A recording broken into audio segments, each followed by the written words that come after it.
15 फरवरी 2026 को महाशिवरात्रि का महापर्व है और उस दिन हम शंकर भगवान को दूध, जल, बेलपत्र इत्यादि बहुत सारी चीज़ें जो हमें अवेलेबल होती हैं हम वो चढ़ाते हैं।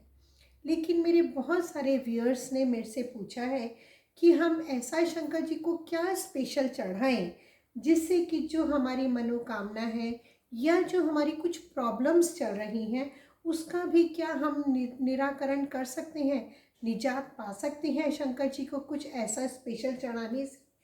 तो मैंने सोचा कि आज मैं अपनी इस वीडियो में आपको इसी तरह की कुछ चीज़ें बताती हूँ जो कि आप शंकर भगवान को अर्पित करके अपनी मनोकामनाओं को पूरा कर सकते हैं। नमस्कार, मैं डॉक्टर ज्योति माथुर।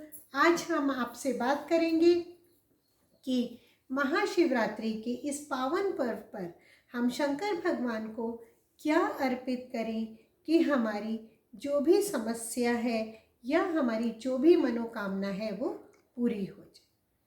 सबसे पहले शंकर भगवान को बेलपत्र चढ़ाया जाता है।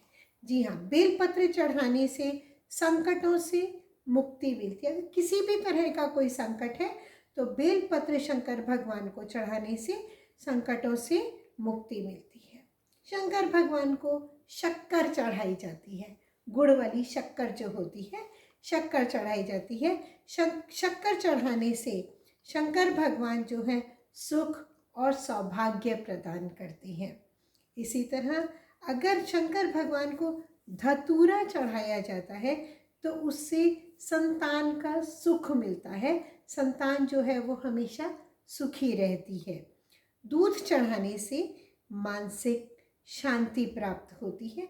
अगर हमें किसी भी तरह की मेंटल टेंशन चल रही है तो शंकर भगवान को जब हम दूध अर्पित करते हैं तो हम जो है मेंटली अपने आप को बहुत पीसफुल महसूस करना शुरू कर देते हैं। शंकर भगवान को इलायची, हरी वाली जो छोटी इलायची होती है वो चढ़ाने से दरिद्रता दूर होती है, धन की कमी होती है वो दूर हो जाती है। शंकर भगवान को चावल यानी कि अक्षत अर्पित करने से धन की प्राप्ति भी होती है। और शंकर भगवान को घी अर्पित करना, गाय का घी जब हम अर्पित करते हैं तो शंकर भगवान जो है वो हमारी तेज में और हमारे बल में वृद्धि करती है। केसर, जब शंकर भगवान को केसर अर्पित किया जाता है तो दाम्पत्य जीवन बहुत सुखमय हो जाता है। हर प्रकार के दाम्पत्य जीवन में कोई भी कठिनाई हो, परेशानी हो वो दूर हो जाती है और दाम्पत्य सुख में वृद्धि होती है जब हम शंकर भगवान को केसर अर्पित करते हैं। शंकर भगवान को शहद भी चढ़ाया जाता है।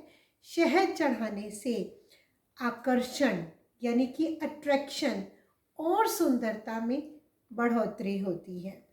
तो अगर हम अपने को और अट्रैक्टिव बनाना चाहते हैं और ख़ूबसूरत दिखाना चाहते हैं, बनाना चाहते हैं, अपनी पर्सनैलिटी को खूबसूरत बनाना चाहते हैं तो उसके लिए हमें शंकर भगवान को जो है शहद अर्पित करना चाहिए।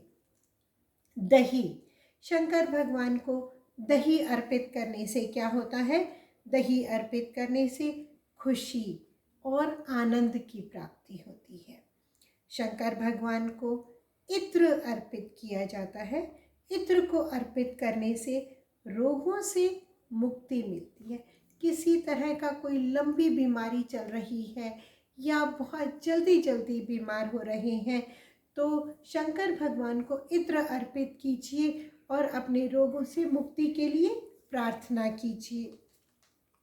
शंकर भगवान को आंवला भी चढ़ाया जाता है। आंवला चढ़ाने से धन की वृद्धि होती है और लंबी आयु भी प्राप्त होती है। लंबी आयु को पाने के लिए शंकर भगवान को आंवला चढ़ाइए। और शंकर भगवान को काले तिल अर्पित करे जाते हैं।